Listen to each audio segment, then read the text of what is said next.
Hello everyone, I'm delighted to say we're joined today by table tennis Ireland head para coach Sam Logue. Sam, you're very welcome.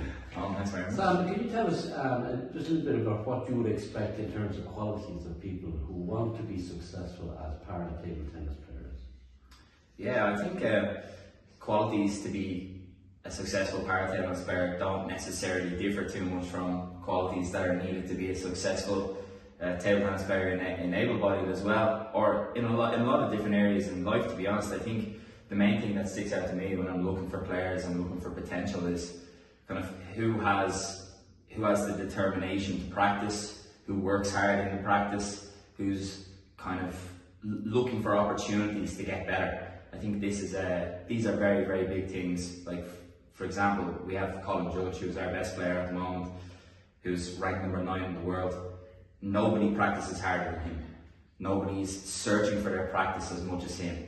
So a lot of initiative, trying to find opportunities to get better. And then you can go a little bit more micro with it, and you're looking for players who are inquisitive, who are trying to figure out how they can get better technically, asking questions, so ability to learn as well kind of comes into it at some stage. But I'd say these are two really big things, guys who want to practice, or players who are trying to practice, and players who are trying to figure out how to get better, asking questions. Okay.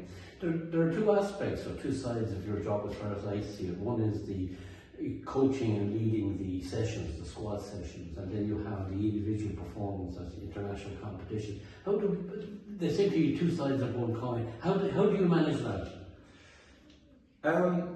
I think I don't really think about it too much, because I've been coaching for quite a while now, and I've been in table tennis for a long time. I'm kind of used to all ends of the spectrum, if you like. So working at a development level, working in schools outside of para table tennis, and then working with able-bodied players at a decent level for a long time. So I'm kind of used to all those different areas. So for me, there isn't a lot of I don't have to make any purposeful distinction when I go into a different type of session. I just kind of already understand where I am. But it is an interesting thing, like coming in, you do have to have a different approach when you're working with different kinds of players. So when we come into the hall and we're working with the development players who have kind of different things that they need to improve, and the approach needs to be a little bit different with them. Sometimes there might be more of a fun approach with certain players. You have to know who you're dealing with. At the performance level, I suppose you still have that to some degree, but there's a little bit more on the line.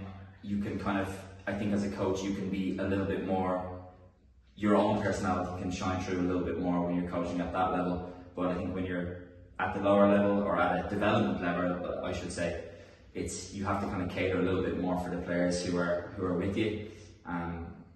But yeah, it is an interesting one. I enjoy both sides of it, to be honest. I really like coming to the camps and try to work on some of the more kind of fundamental things with the development players, and experiencing all the different types of personalities in the hall. And then also, sitting in the bench, in a semi-final of a big tournament with Colin, or getting a big win with Paddy in a big tournament.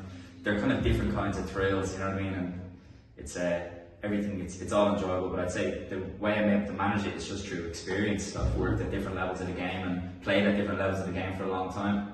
And if you could look ahead, say, to the immediate future and maybe the medium-term future, what would be your goals for the para squads? What do you want to see happening in next year and maybe the year after? Yeah, I think one big goal for me is to try and get more players into the squad, and to increase the participation in para table tennis overall throughout the country, whether that be just more players playing in clubs, more players playing in the provincial setups and provincial camps, and then also in our own squad here, more players through into the development squad.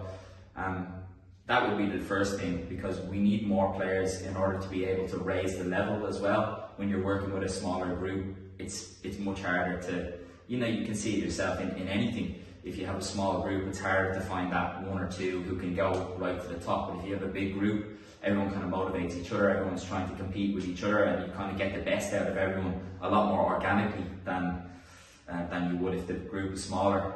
I think the other thing is to try and bleed some players into the next into the next kind of section of our program, I would like to start transitioning players from the development side into the pathway squad, which is not only, I can't just make the decision to do that, the players have to be meeting the criteria, they have to be shown the desire, like I said, and they have to be in the practice hall and shown that they're getting better and that they're working hard. And that's really it. So I want to try and bring more players into that side of the squad, so we can start to look at bringing players to international tournaments and really try to raise the level. Sam, thank you very much. Thank you.